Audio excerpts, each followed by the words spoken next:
سلامونه ملګرو، ذاکر رحمان یم. راسه ترڅنګ دي خلیل حیران صاحب او اسماعیل حیران صاحب. غواړم چې دوی څو شعرونه واورم ستاسو په نوم.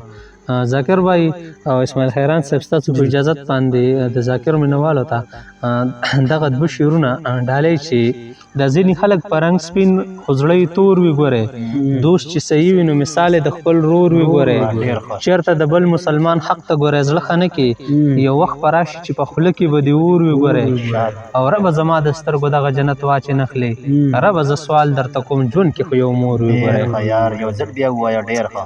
ربه زما د سترګو دغه جنت واچې نخلې، ربه زه سوال درته کوم ژوند کې خو یو مور وي. ګورئ حیران صاحب تاسو مو ته ووایئ. ستاسو په اجازه ارشاد څو شعرونه چې ارشاد. لیلونو په تو ښار کې مسلمانه مینه څومره کافره شوله، څومره بې ایمانه مینه.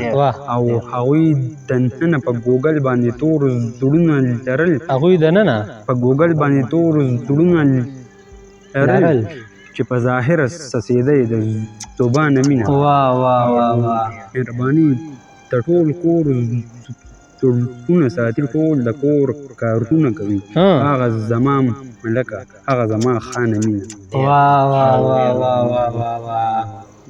مخته چې حسن پرست کو ټول خیرانو د جانانو حسن ته، خو زما مینې ته هم خدای ګواه خیرانه مینه. ډېر ښه خیران صاحب، ډېره زیاته مننه.